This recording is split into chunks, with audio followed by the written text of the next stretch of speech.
Bonjour à tous, je suis heureux de vous retrouver pour ce dimanche spécial, pour qu'on puisse faire un culte ensemble et que je puisse partager avec vous la parole de Dieu. Je voudrais avoir d'abord, en tout premier lieu, une pensée pour tous les chrétiens de notre Église, que tous les chrétiens, toutes les âmes que le Seigneur m'a confiées pour l'exercice de mon ministère. Voilà, vous me manquez énormément et il me tarde de pouvoir enfin vous retrouver pour vous serrer dans mes bras quand tout sera terminé. Et en attendant, eh bien, on fait avec les moyens du bord. Je remercie également Sébastien Bonnefond, qui est un formidable assistant technique. Ça permet que ça soit plus télévisuel. Donc, Benjamin Bonnefond. Je fais toujours la confusion. Excuse-moi Benjamin, je sais que tu m'écoutes et que tu m'entends. Donc merci à Benjamin Bonnefond pour toute son assistance technique qui me permet de vous délivrer tout ce message dans de bonnes conditions techniques, c'est important aussi. Donc je vous invite à passer un moment de louange avec moi. Je vais passer quelques chants et tout d'abord nous allons ensemble remettre ces moments au pied du Seigneur, au pied de la croix. Seigneur Jésus, merci pour ce temps que nous allons passer ensemble dans la louange. Nous désirons d'abord te louer de tout notre cœur. Nous désirons déverser dans ta présence tout ce qu'il y a dans notre cœur, Seigneur. Et avant toute chose, nous désirons te louer, te remercier, pas pour ce que tu donnes, mais simplement pour ce que tu es, parce que nous confessons ta puissance, nous confessons que Jésus-Christ est vivant, qu'il est notre Rédempteur. Amen. Je vais vous passer quelques chants de louange. Je vous invite à chanter là où vous êtes, à louer le Seigneur aussi en même temps que les chants. Sentez-vous libre et je vous dis à tout à l'heure pour ce message.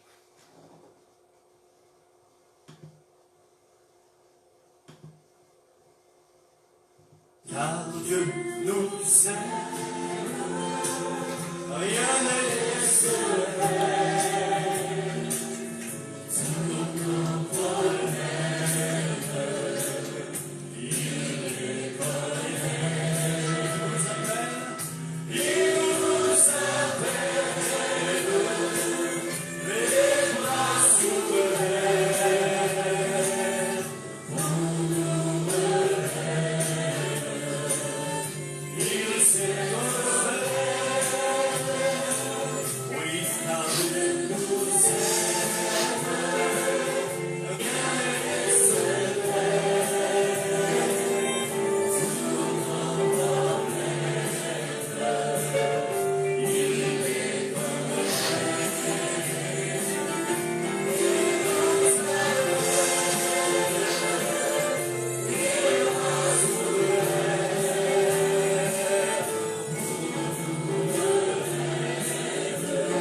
Alléluia.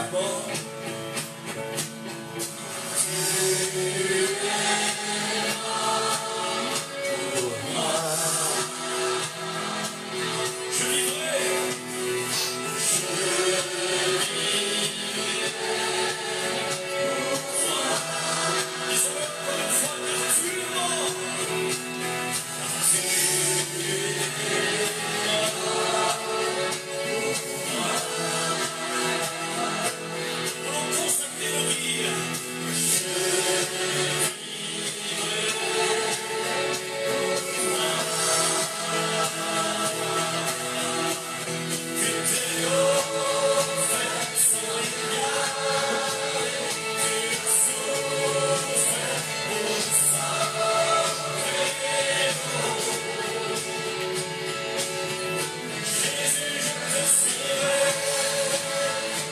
Amen, alléluia.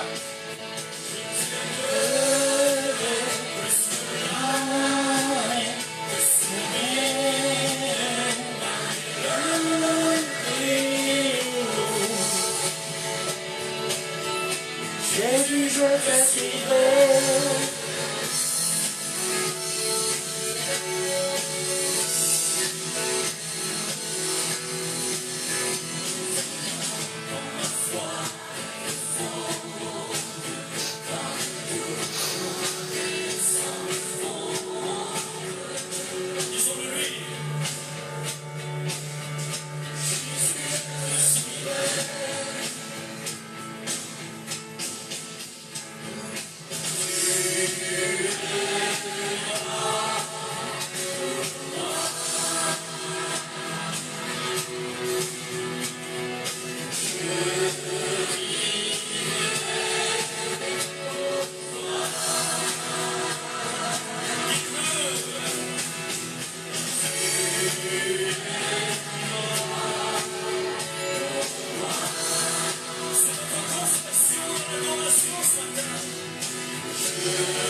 Jésus, je te suivrai.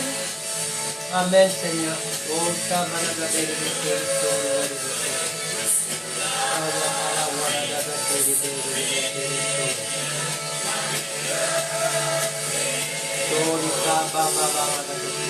Amen. Amen, alléluia.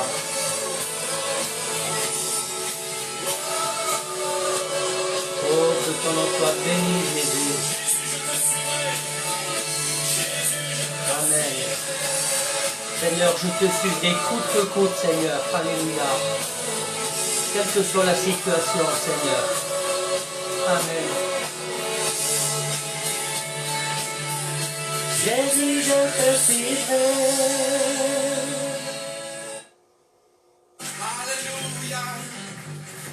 Alléluia.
Alléluia, Jésus.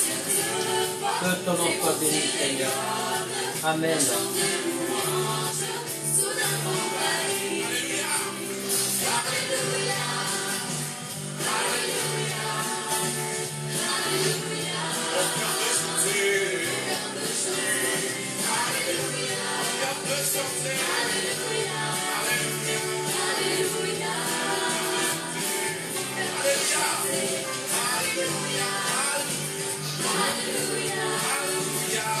Alléluia. Mon cœur veut chanter. Alléluia.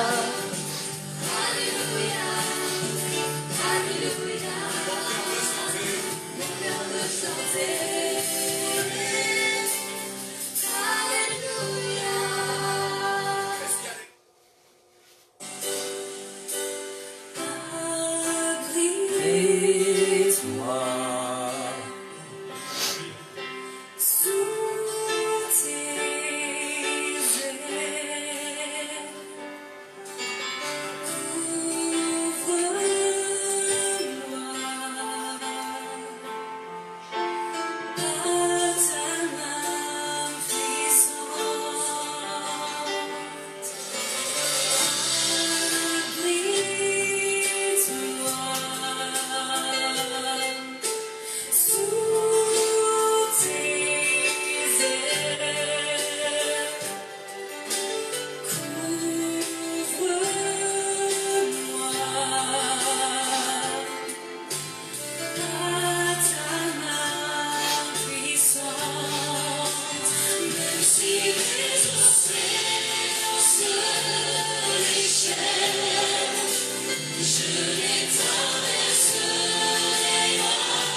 Amen Jésus, alléluia.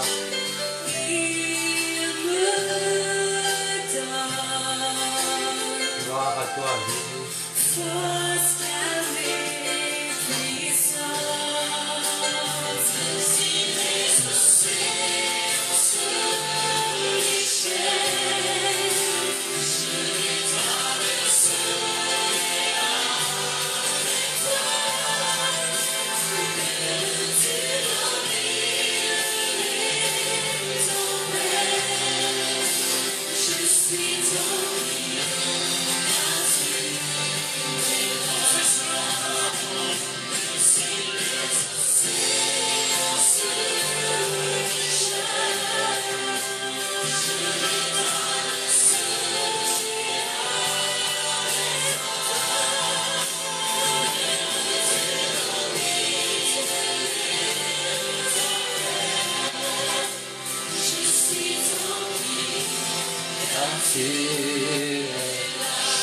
Oh, que ton nom soit béni, Jésus.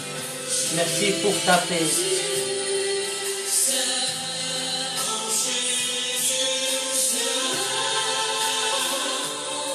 Merci pour ta puissance, Seigneur. Alléluia.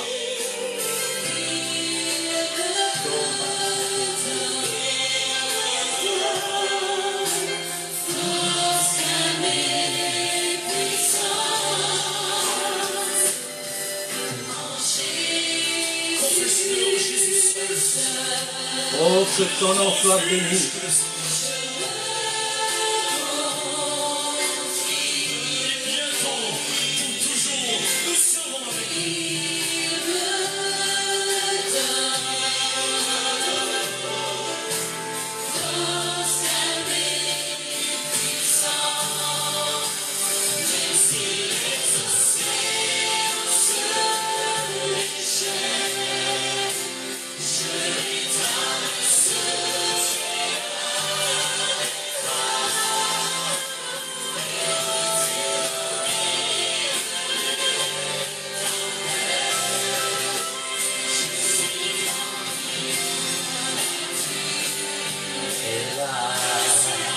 Alléluia, Jésus.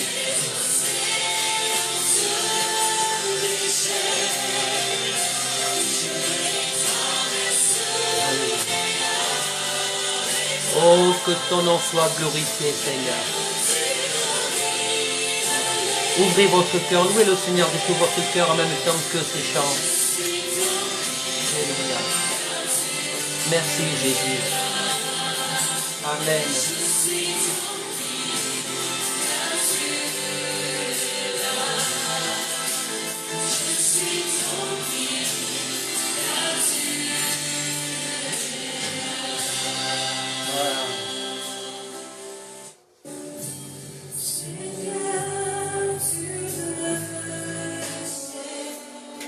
Nous allons chanter ce dernier chant avant le partage de la parole de Dieu. Chantez-le comme une prière. Chantez-le comme une invitation au Seigneur, comme un retour à la croix pour revenir aux choses essentielles. Que le Seigneur, à travers ce chant et à travers ce message, puisse renouveler dans chacun de nos cœurs cette puissance de la croix qui nous rapproche irrémédiablement de Dieu. Soyez bénis. Ouvrez votre cœur au Seigneur. Ouvrez votre esprit au Seigneur. Dites au Seigneur, enlève tous les filtres dans mon cœur, dans mon esprit, dans ma tête, qui m'empêcheraient de comprendre ce que tu as à me dire ce matin, Seigneur. Alléluia. À la croix.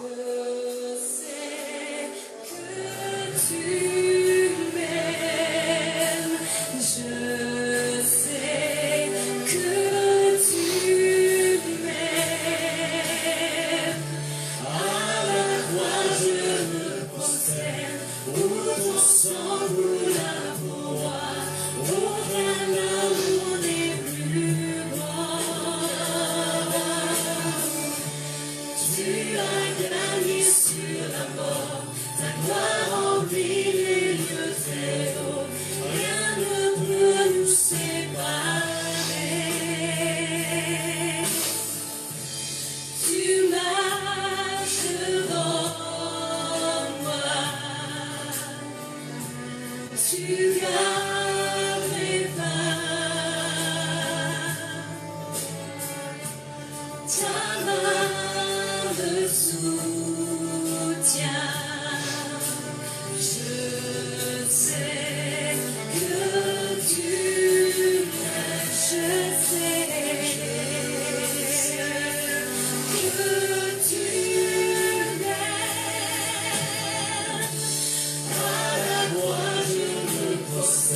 Amen. Là pour moi, aucun amour n'est plus grand.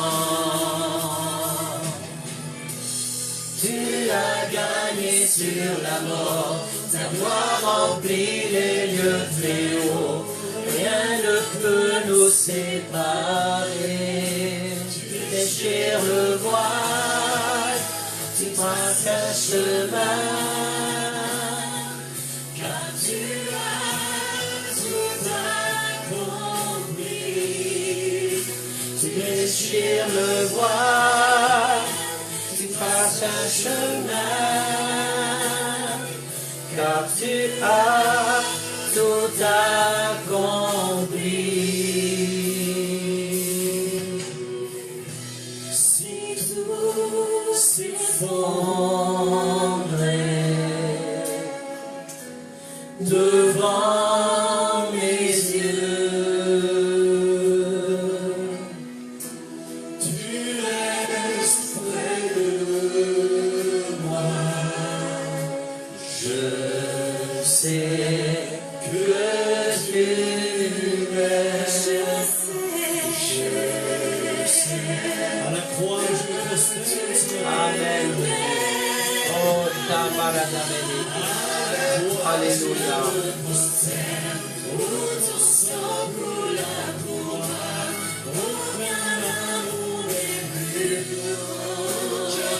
Amen, Jésus.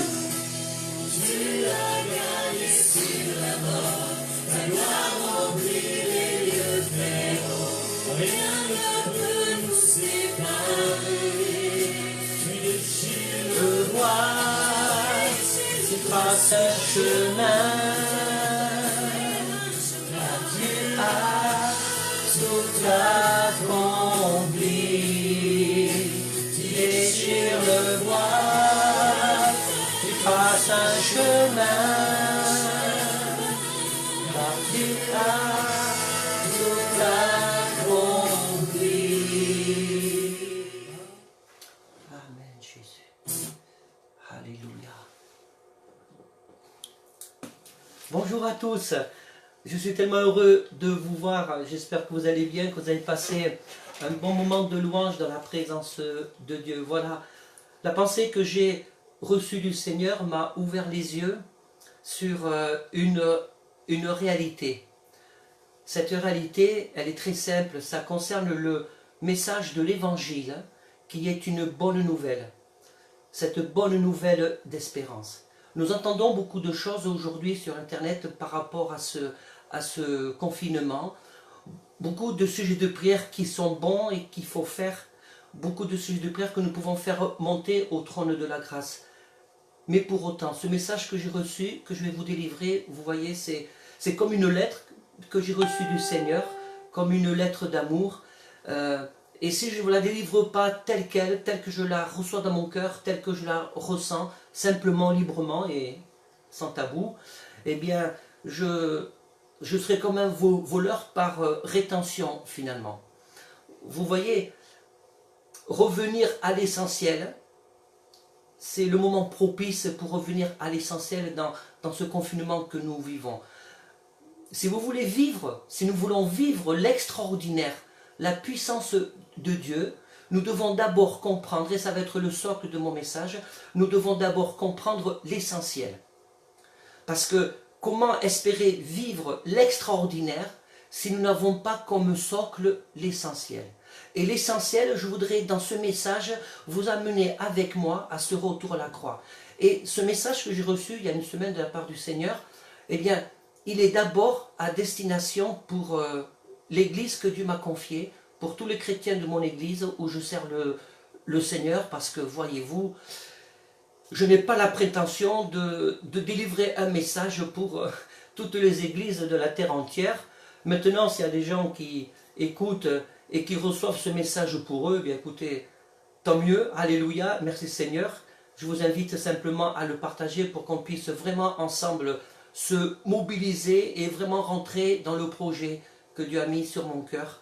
Donc, vivre l'extraordinaire, si nous ne comprenons pas l'essentiel, nous allons passer à côté. le fondement de mon message, entendez bien ce que je vous dis pour comprendre vraiment tout ce qui va suivre après, c'est que nous avons besoin de réévaluer le message que nous donnons au Seigneur, la façon dont nous parlons du Seigneur, la façon dont nous témoignons du Seigneur. Et en fait, il y a deux mots que je vais dire d'abord là, c'est le curseur et le point d'équilibre. Le curseur et le point d'équilibre. La parole de Dieu est un tout. Dieu nous amène à l'équilibre et nous amène aussi à être à son écoute, parce qu'il y a des moments de la vie où nous devons nous concentrer plus sur une chose que sur une autre. Nous disons tous dans nos assemblées que nous sommes l'armée de Dieu, du Dieu tout-puissant. Et vous savez, une armée spirituelle, s'il s'agit bien d'une armée spirituelle, a forcément une stratégie pour pouvoir s'engager dans la bataille et pour pouvoir remporter la victoire. Et c'est de cette stratégie dont je vais vous parler aujourd'hui. C'est un défi, un véritable défi dans la foi, parce que peut-être ça va bousculer certaines de vos certitudes ou certaines de vos visions, mais c'est vraiment aussi une stratégie que le Seigneur a mis dans mon cœur que je vais vous délivrer. Donc, je vous invite à faire avec moi tout d'abord une lecture dans 1 Corinthiens, chapitre 2, verset 1. 1 Corinthiens, chapitre 2, verset 1, je vais vous le lire. Les passages que je voulais lire, ça va être aussi le socle de mon message. 1 Corinthiens, chapitre 2, verset 1. L'apôtre Paul dit, « Pour moi, frères, lorsque je suis allé chez vous, ce n'est pas avec une supériorité de langage ou de sagesse que je suis allé vous annoncer le témoignage de Dieu. Car je n'ai eu la pensée de savoir parmi vous autre chose que Jésus-Christ. Et Jésus-Christ crucifié. Moi-même j'étais auprès de vous dans un état de faiblesse, de crainte et de grand tremblement, et ma parole et ma prédication ne reposaient pas sur les discours persuasifs de la sagesse, mais sur une démonstration d'esprit et de puissance, afin que votre foi soit fondée non sur la sagesse des hommes, mais sur la puissance de Dieu. » Ce temps de mise à part, de confinement, dans le message que j'ai reçu du Seigneur, m'a donné une image. Je vais vous la montrer. On prie pour beaucoup de choses, et peut-être qu'il est temps de prier de remettre de l'ordre dans les priorités. Alors, je vais vous proposer une image. Voilà, regardez. On a toutes sortes de prières à faire. Alors, j'essaie de bien le caler. Voilà, on a toutes sortes de sujets de prière. Vous voyez, je vous ai mis un point d'interrogation. Nous avons tous la liberté d'accorder une importance plus ou moins grande dans divers sujets, dans tout ce qui touche à la vie spirituelle, le salut des âmes, dans nos priorités. Alors, je vous pose la question, dans vos sujets de prière, quelle est votre priorité? Dans les sujets de prière, il convient aussi de se poser la question, est-ce que ma façon d'avoir une relation avec Dieu, est-ce qu'elle est égocentrée, centrée sur moi-même, ou alors est-ce que je tiens compte des intérêts de Dieu? Vous savez, nous sommes dans le royaume de Dieu, et dans le royaume de Dieu, il y a des intérêts. Il y a les nôtres, oui, mais il y a d'abord ceux de Dieu. Et quand je vous ai parlé tout à l'heure du défi de la foi, il s'agissait aussi de se poser la question, est-ce que vous vous êtes déjà posé la question, Seigneur, est-ce que dans ma façon de prier, je tiens compte de tes intérêts? Ça, c'est un vrai défi dans la foi. Rappelez-vous ce passage ce prophète âgé que je trouve particulièrement extraordinaire, lorsque Dieu fait le reproche à son peuple. Voilà, chacun s'occupe de sa maison lambrissée, tandis que la mienne est en ruine. C'est pourquoi j'ai retenu le salaire. C'est pourquoi chaque ouvrier reçoit son salaire dans un sac percé. J'ai retenu l'abondance de la récolte des champs, etc. Donc c'est cette parole en même temps qui m'a touché profondément. Aujourd'hui, évidemment que nous devons prier dans la situation dans laquelle nous vivons. Mais je vais vous dire une chose. Nous devons prier contre le coronavirus. Nous devons prier ou pour que Dieu puisse nous guérir. Nous devons prier que pour nos autorités, oui. Nous devons prier pour que Dieu sauve nos âmes, oui. Et la question que je vous pose pour que nous puissions réfléchir, combien de temps et combien de fois nous avons prié pour le salut de nos âmes? Rappelez-vous cette parole de l'apôtre Paul qui dit « En toute occasion, favorable ou pas, nous devons témoigner. » Et aujourd'hui, nous devons bien reconnaître que c'est certainement peut-être pas une occasion qui n'est pas forcément favorable de témoigner. Vous savez, l'évangélisation en tant que telle, lorsque toutes les églises étaient ouvertes, ça n'est pas que de faire des grandes manifestations, des grands rassemblements, des grands concerts à aller dans la rue. Oui, c'est bien, et on a raison de le faire. Mais en même temps, rappelez-vous du curseur. Voilà. C'est quoi la priorité? Il est où le point d'équilibre? Est-ce que toutes mes actions, je les considère juste comme un outil ou comme une fin en soi? Nous, parfois, dans nos églises, nous confondons l'outil et le fondement. Lorsque nous fonctionnons dans nos pratiques, dans nos croyances, lorsque nos outils deviennent des maîtres, alors là, c'est là qu'on passe à côté. Lorsque nos outils deviennent une façon de vivre et de s'organiser, c'est là qu'on passe à côté de ce que Dieu voudrait vraiment nous faire vivre. Le projet du salut de Dieu, nous le retrouvons de la Genèse jusqu'à l'Apocalypse. Toute la parole de Dieu, elle est basée sur Jésus. Le plan de salut que Dieu a mis en place pour l'humanité, c'est à travers le Seigneur Jésus. Tout ce que Dieu nous dit dans sa parole, c'est pour que nous puissions trouver le chemin du salut, vivre sur le chemin du salut, découvrir la personne de Jésus tant que nous sommes sur terre, nous laisser remplir de son esprit, nous laisser remplir du caractère de Jésus, pas pour nous-mêmes, même si ça nous fait du bien, mais pour que l'on puisse à notre tour communiquer ce que le Seigneur a mis pour que d'autres viennent au salut. Je vais vous proposer un autre dessin, voilà, que je vous ai fait, qui illustre très bien cette parole que Dieu a mis dans mon cœur. Alors, je ne sais pas si vous voyez bien, cette image que j'ai reçue, j'ai pu trouver à vous la présenter de cette façon. Vous voyez le bateau, c'est un chalutier, c'est un remorqueur plutôt, donc ils sont réputés pour être insubmersibles et pour pouvoir braver toutes sortes de tempêtes. Donc j'ai trouvé que l'image de ce remorqueur était bien appropriée à l'image de l'Église dans le monde. Et nous sommes vraiment dans une tempête que nous vivons. Toute la moitié de la planète est confinée. C'est vraiment très compliqué pour tout le monde. Et nous, en tant qu'Église, en tant qu'enfants de Dieu, nous sommes sauvés. Nous sommes à l'abri.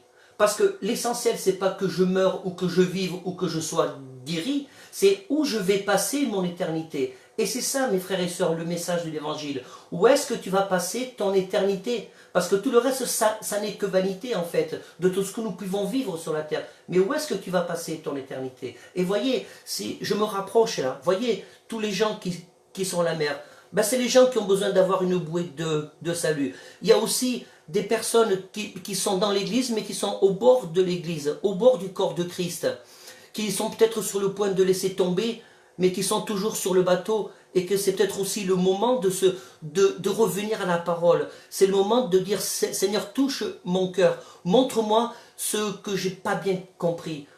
Voilà l'image qui illustre très bien le message que je vais vous faire passer. Qui va tendre ces bouées à ces gens-là? Est-ce qu'on va dire que les bouées, j'en ai pas parce qu'il me la faut pour moi au cas où je tombe à l'eau, parce que je suis là sur le bord? Voilà. C'est la question que je vous pose. Lorsque Jésus est venu sur la terre, je vais vous dire une phrase. Jésus n'est pas venu pour nous bénir et pour nous guérir. Jésus n'est pas venu sur terre, il n'est pas mort à la croix pour nous bénir et pour nous guérir. Il n'est pas venu sur la croix pour que nous ayons un confort, pour que nous soyons constamment dans la bénédiction, dans la victoire. Jésus, il est mort sur la croix pour que nous puissions avoir la vie éternelle, parce que c'est le socle de la parole de Dieu. C'est pas autre chose, le passage que je viens de vous lire de l'apôtre Paul. C'est Jésus-Christ et Jésus-Christ seul que je vous annonce. Jésus, il est venu pour que nous puissions avoir cette assurance de la vie éternelle. Mais en même temps, et c'est là qu'intervient le curseur et l'équilibre, en même temps, comme Jésus nous aime, Dieu est notre papa, bien sûr qu'il désire nous bénir pendant notre passage sur terre, bien sûr qu'il désire nous guérir de tous nos maux, bien sûr parce qu'à travers la guérison, à travers la bénédiction, Dieu veut se manifester, c'est une démonstration de puissance. Je vais vous lire un passage dans Jean chapitre 17, verset 20.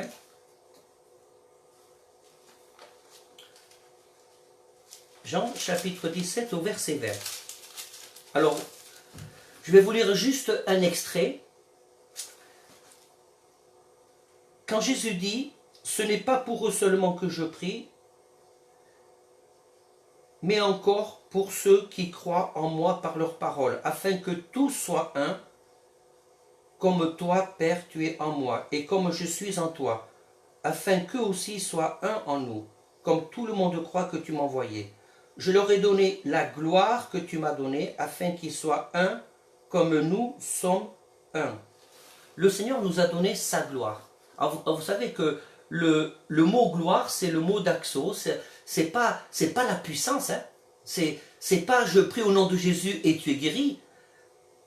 La gloire, le mot gloire, c'est la majesté, c'est la dignité, c'est la divinité. Dieu nous a donné sa majesté, Dieu nous a donné sa nature divine. C'est la raison pour laquelle nous sommes devenus enfants de Dieu.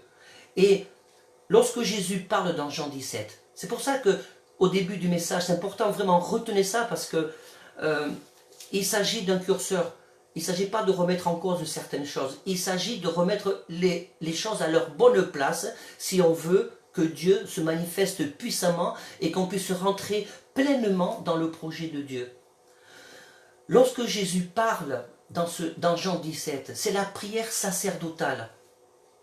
Et je m'interroge, parce que tout nous enseigne sur Jésus, même sur ce qu'il ne dit pas en fait. Je m'interroge pourquoi, alors que c'est sa dernière prière, alors qu'on peut considérer que c'est la parole d'un mourant, ces dernières paroles, elles sont tellement importantes, elles sont tellement essentielles. C'est la clé pour notre vie chrétienne, Jean 17. Vous savez, pourquoi Jésus ne dit pas à Dieu, Seigneur, donne-leur toute la puissance du Saint-Esprit, tous les dons, toute la puissance de la guérison, parce que je m'en vais à toi, je vais mourir. Jésus n'en parle pas. Il n'en parle pas. Ça doit nous interpeller quand même. Alors, est-ce que ça veut dire que le temps des miracles n'est pas pour aujourd'hui? Bien sûr que non. Je crois que ça veut dire que nous devons revenir à l'essentiel. Que notre raison d'être, parce que nous avons été, un jour, été témoins de la conversion de notre entourage, de la conversion des personnes. Le Seigneur a touché notre cœur. Un jour, quelqu'un nous a parlé du Seigneur. Et nous sommes venus à Christ.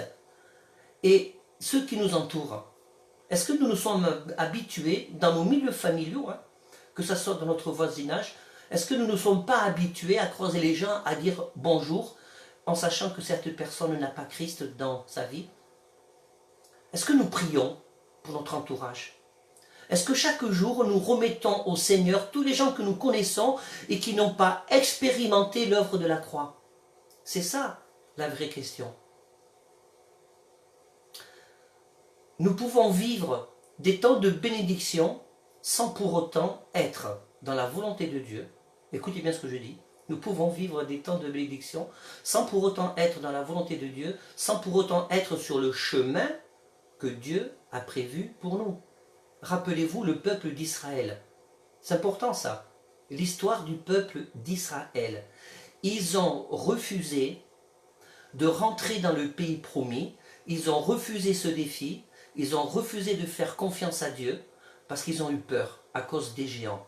Lorsque les espions ont fait le rapport de tout ce qui était dans ce pays promis où coule le lait et le miel. Ils ont eu peur. Donc quelle a été la conséquence? Ils ont exaspéré la patience de Dieu. Si vous connaissez tous l'histoire du peuple d'Israël, et pour moi c'est très parlant dans ce message que je vous délivre, parce que je vois cette histoire du peuple d'Israël dans le désert comme l'image de l'Église aujourd'hui, surtout dans le temps que nous vivons, dans la tempête que nous vivons, et ce coup-ci, on est tous dans le même bateau là. Voilà, c'est pas juste des chrétiens, une Église qui traverse un moment difficile, là c'est tout le monde. Donc nous devons nous poser la question, la façon dont nous regardons le Seigneur, dont nous vivons avec le Seigneur, la façon dont nous sommes reconnaissants au Seigneur. Le Seigneur, dans toute sa patience, il a pourvu à tous les besoins du peuple d'Israël. À chaque fois qu'il était dans la détresse, avant de rentrer dans le pays promis, Dieu est intervenu puissamment. Moïse était là comme intercesseur entre Dieu et le peuple d'Israël. Et ils ont eu peur, ils n'ont pas voulu relever ce défi. Alors, vous connaissez la suite, ils ont tourné pendant 40 ans dans le désert. Et souvenez-vous, que s'est-il passé pendant ces 40 ans? Dieu a pourvu d'une façon miraculeuse, puissante, à tous leurs besoins.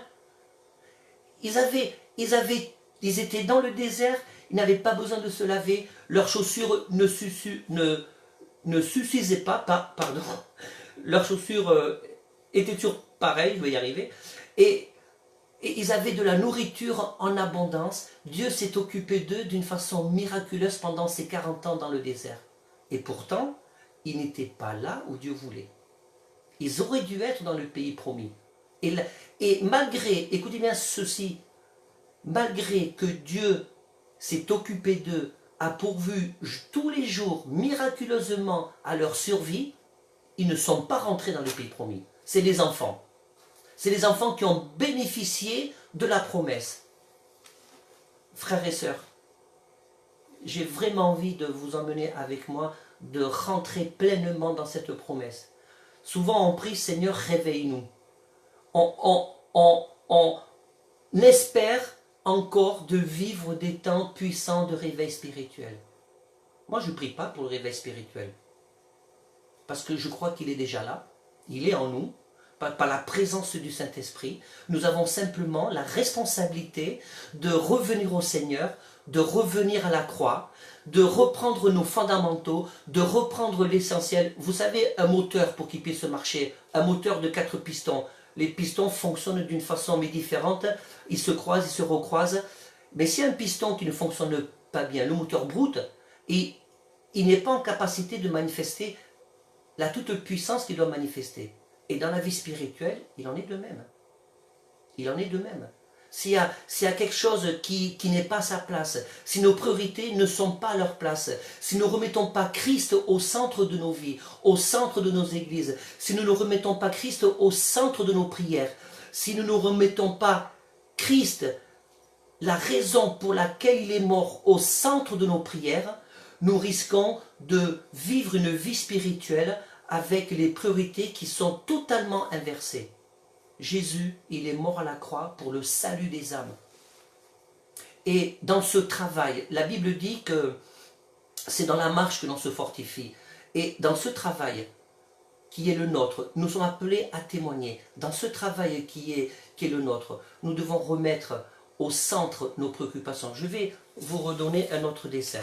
Voilà ce que je vous propose. C'est un défi. Voilà. Vous voyez, on peut prier pour toutes choses. On a le temps de prier pour tout. J'espère que vous le voyez bien. Voilà. On a le temps de prier pour tout. Mais il me semble, dans ce que Dieu a mis dans mon cœur, aujourd'hui, dans la crise que nous vivons, c'est un défi qui s'offre à nous. C'est un défi que le Seigneur m'a lancé et que je vous lance à votre tour. C'est ce défi de concentrer nos prières pour le salut des âmes. Évidemment, de continuer à prier pour notre vie spirituelle, de continuer à prier pour tout ce qui nous préoccupe dans notre vie quotidienne, le travail, les finances, la famille, mais d'abord le salut des âmes. Cherchez d'abord le royaume de Dieu et toutes choses vous seront données en plus. Manifestons au Seigneur, disons au Seigneur tous ensemble, Seigneur, pardon si j'ai négligé cet aspect de ma vie personnelle et spirituelle, le salut des âmes. Voilà, c'est vraiment l'occasion. Vous pouvez très bien décrocher le téléphone pour prendre des nouvelles. Il y a dans votre des nouvelles d'amis, des nouvelles de ceux qui ne savent pas que vous êtes chrétien ou de ceux qui savent que vous êtes chrétien, de ceux qui savent que vous allez à l'église tous les dimanches, de ceux qui peut-être sont venus 1, 2, 3 fois à l'église à des occasions. Priez le Seigneur pour que Dieu à nouveau touche leur cœur, que tout ce qui a été semé dans leur cœur, Dieu puisse les rappeler. Faites cette prière de la foi. Alors il y a peut-être des personnes qui m'écoutent et qui se disent, mais j'ai l'impression d'avoir perdu mon premier amour, je ne sais plus comment faire. Il n'y a pas de pression, hein. Il n'y a pas de pression. Aujourd'hui, le principe du message, c'est que nous puissions tous revenir à la croix. Que nous puissions tous nous remettre à nu, nous remettre en question comment nous avons géré notre vie spirituelle jusqu'à maintenant. Comment nous nous sommes comportés aussi en termes de témoignage. J'aime dire cette parole que Dieu n'accuse pas. Dieu, il est celui qui t'appelle à revenir à lui. Si tu as besoin de revenir au Seigneur, reviens déjà au Seigneur. Reviens déjà à la croix. Demande pardon au Seigneur si tu penses que tu t'es comporté comme le peuple d'Israël en disant ben c'est bon, tandis que Dieu me bénit, c'est bien. Non, la bénédiction de Dieu n'est pas un blanc-seing qui valide que tu es dans le chemin que Dieu approuve, parce que Dieu est bon. Dieu est bon. Ce qui approuve le blanc-seing de Dieu, le cachet de Dieu, comme quoi tu es vraiment sur le chemin, c'est de revenir constamment à la croix. Je me suis lancé un défi, ça va être tous les dimanches qui vont suivre. Le sujet principal de mes prédications sera essentiellement basé sur la croix. Sera essentiellement pour ceux qui ne connaissent pas le Seigneur, qui ont besoin d'expérimenter une nouvelle conversion, et une conversion, un nouveau départ. Et s'il vous plaît, ne dites pas dans votre cœur, c'est bon, je connais la croix, c'est bon, je connais les évangiles, parce que je vais revisiter toutes les histoires de l'évangile qui sont en rapport avec l'évangélisation. Je vais revisiter les paraboles simples de Jésus, parce que la parole de Dieu ne serait pas la puissante parole de Dieu s'il n'y avait pas encore des richesses à tirer. Donc, les dimanches qui vont suivre, je vais parler de la croix. Je vous invite à contacter vos amis. D'abord prier, à contacter vos amis pour se connecter sur la page de l'église, pour qu'ils puissent entendre l'évangile. C'est vraiment l'occasion, mes frères et sœurs. Et oui, tu as des besoins dans ta vie. Oui, tu as besoin que le Seigneur te guérisse. Nous avons besoin de prier, de prier pour ceux qui sont malades. Nous avons besoin de prier pour nos familles. Mais priez d'abord. Souvenez-vous ça, là. Priez d'abord pour le salut des âmes. Et vous verrez que Dieu, pour le reste, va ouvrir les écluses. J'en suis persuadé. Si je concentre ma prière sur le salut des âmes, eh bien Dieu va ouvrir les écluses de sa puissance, de la guérison. Dieu va ouvrir les écluses dans le renouvellement spirituel. Dieu va susciter des ministères. Mais d'abord, je vais prier pour le salut des âmes. Je vais accentuer ma prédication pour le salut des âmes. Mais il y aura aussi un message pour les chrétiens qui ont besoin d'être fortifiés, parce que frères et sœurs, vous avez besoin, j'ai besoin, nous avons besoin vraiment de revenir à la croix. Nous avons besoin de revenir à la croix. Nous avons besoin de expérimenter tout à nouveau la croix.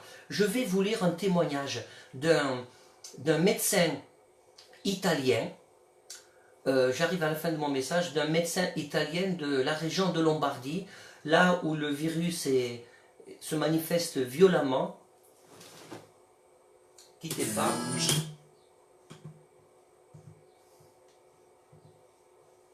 Alors, donc c'est un médecin de Lombardie. Il dit, dans mon cauchemar le plus sombre, je n'aurais jamais pensé voir et vivre cette chose qui se passe ici dans notre hôpital depuis 3 semaines. Cette horreur grandit chaque jour.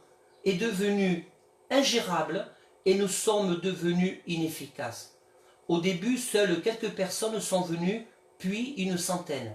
Et maintenant, nous ne sommes plus des médecins, mais des sélecteurs.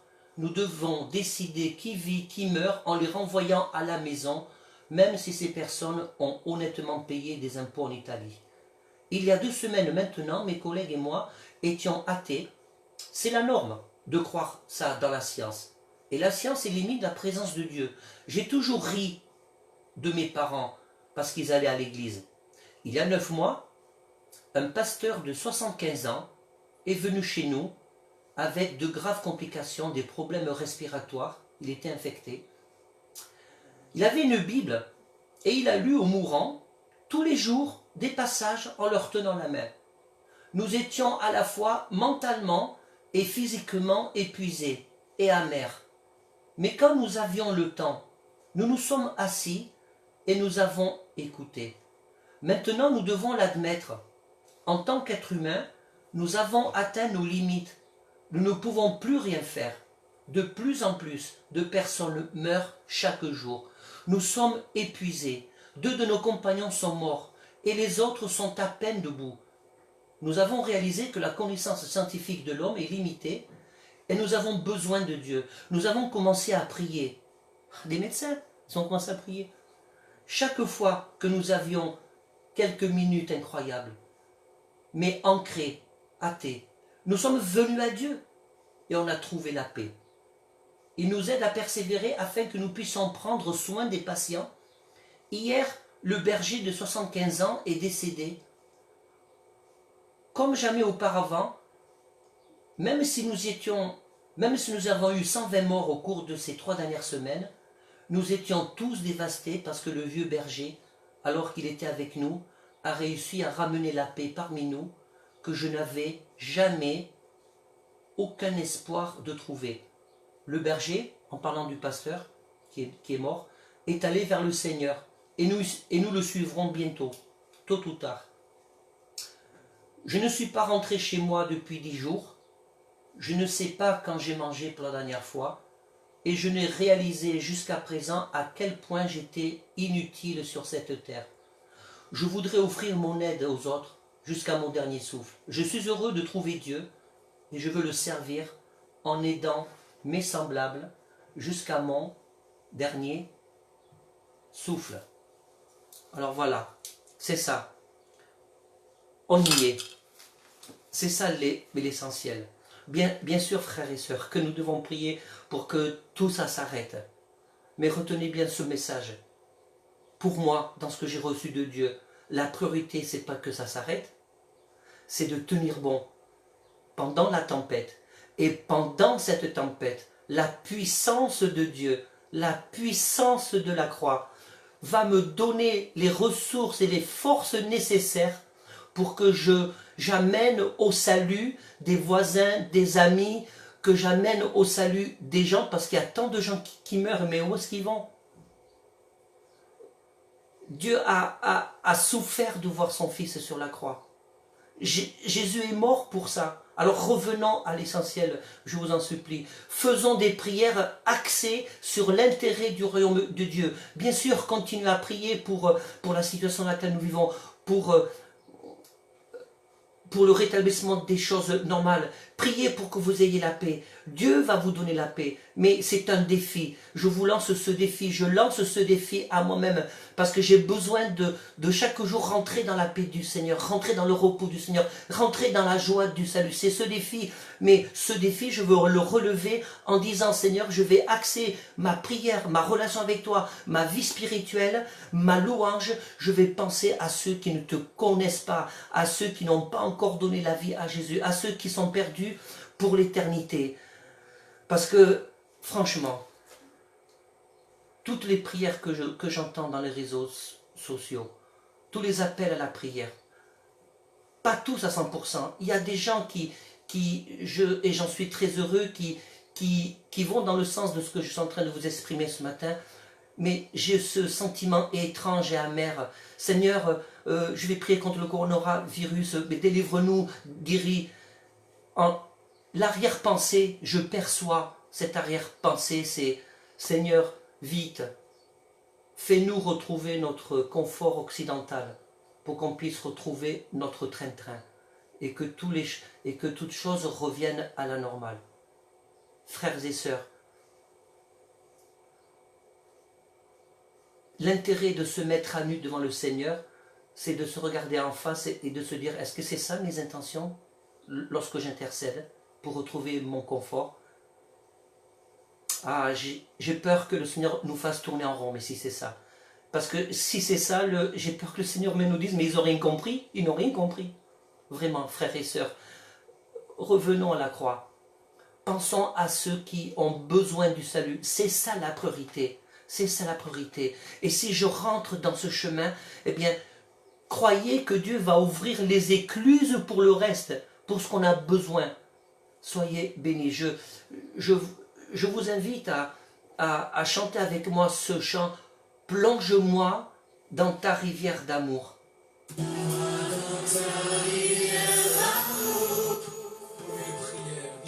Je vous invite à vous rapprocher tout à nouveau du Seigneur, vraiment. Je vous invite à vous re-questionner. Invitons-nous à nous re-questionner sur la façon dont nous avons vécu notre foi jusqu'à maintenant. Est-ce que ma façon de vivre était égoïste, égocentrée, ou est-ce que chaque jour que Dieu faisait, je me souciais de penser ce que Dieu voulait faire avec moi? Le Seigneur t'accueille, le Seigneur te pardonne, reviens au Seigneur. Dieu n'a de cesse dans toute la Bible d'attendre que les gens reviennent à lui parce que Dieu t'aime. Oui, bien sûr que nous sommes dans la difficulté. Dieu t'aime. Et si quelqu'un m'écoute qui n'a pas cette foi dans le Seigneur, eh bien, et si tu dis, mais où est Dieu dans toute cette maladie? Où est Dieu? Ben, je veux te dire mais quelque chose. Dieu existe. Les ténèbres, par contre, ça n'existe pas. Les ténèbres existent que quand la lumière n'est pas là. On ne peut pas mesurer les ténèbres, mais on peut mesurer la lumière parce qu'on peut mesurer les rayons de la lumière. Alors si tu dis, Seigneur, viens, montre-moi, révèle-toi à moi, eh bien, les ténèbres vont être chassées et tu vas voir Dieu se manifester dans ta vie. Je vais vous passer ce chant et je vous reprends tout à l'heure.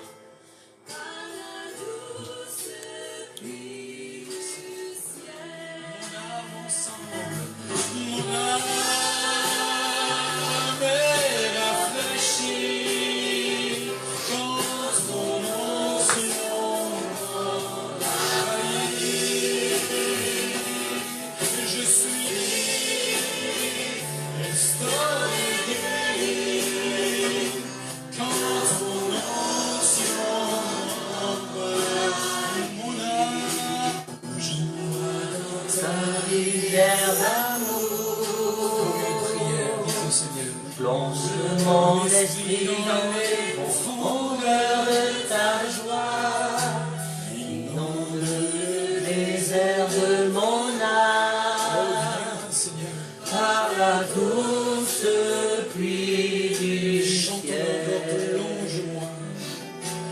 Plonge-moi dans ta rivière d'amour, plonge mon esprit dans les profondeurs de ta joie, inonde le désert de mon âme, par la douce pluie du ciel. Mon âme est rafraîchie quand Seigneur Jésus, je veux te prier pour tous ceux qui veulent se rapprocher de toi là maintenant. Je veux symboliquement élever mes mains. Symboliquement, j'impose les mains sur tous ceux qui veulent s'approcher de toi, sur tous ceux qui veulent s'humilier devant toi. Je m'humilie devant toi, Seigneur. Nous nous prosternons, prosternez-vous devant la croix. Revenez au Seigneur, Père éternel. Nous te demandons pardon, Seigneur, pour toutes les fois où nous avons oublié ou négligé toutes les âmes qui sont perdues autour de nous, Seigneur. Nous voulons être tout à nouveau des témoins. Nous voulons relever ce défi, Seigneur. Et Seigneur, je m'attends à voir ta gloire. Je m'attends à voir ta gloire parce que ma priorité à partir de maintenant, ça sera, Seigneur, de faire monter sur le bateau, Seigneur, tous ceux qui sont à l'eau, tous ceux qui n'ont pas de bouée, tous ceux qui ne te connaissent pas, tous ceux qui n'ont pas expérimenté ta puissance, tous ceux qui n'ont pas expérimenté ton salut, Seigneur, tous ceux qui n'ont pas expérimenté ton amour, Père éternel. Nous voulons prendre conscience que c'est le moment, Seigneur, de renverser la table de toutes nos certitudes. C'est le moment de renverser toutes nos pratiques et de revenir à la croix, de revenir à Jésus seul, à Jésus qui sauve, à Jésus qui guérit, à Jésus qui restaure les cœurs brisés, à Jésus qui manifeste sa puissance, à Jésus qui guérit les corps malades, Seigneur. Mais d'abord, Seigneur, nous voulons que les âmes soient sauvées. Alléluia. Amen. Soyez bénis. Je vous donne rendez-vous dimanche prochain. Soyez restaurés. Approchez-vous du Seigneur. Passez des temps en prière. Retrouvez cette communion intime avec le Seigneur. Pendant cette semaine, mes interventions de 10 minutes, ça sera aussi pour vous donner des conseils, des indications, parce que c'est pas toujours facile de parler à des gens avec qui on n'a pas l'habitude de témoigner, de parler du Seigneur. Il y a aussi une façon d'aborder les choses. On n'arrive pas comme ça avec nos certitudes, avec nos sabots. Moi je sais tout, je suis un enfant de Dieu. Nous avons besoin d'exercer de la patience, de l'empathie, de l'écoute aussi. Parce que les gens que vous appellerez, les gens que je vais appeler, ont des choses à dire, ont des choses à raconter. Nous devons aussi les écouter, développer ce lien d'amitié. Donc, je vous encourage déjà, pour ceux qui peuvent le faire. Dimanche prochain, je vais parler de l'évangile, je vais parler de la croix, pour qu'un grand nombre puisse au moins savoir, connaître ce que Jésus a proposé, que la solution c'est vraiment Jésus. Voilà. Donc, dites-leur de se connecter sur la page Facebook de l'Église. Partagez-la si vous l'avez à cœur. Partagez-la, partagez ce message. Et je vous dis à dimanche prochain. Soyez bénis. Amen.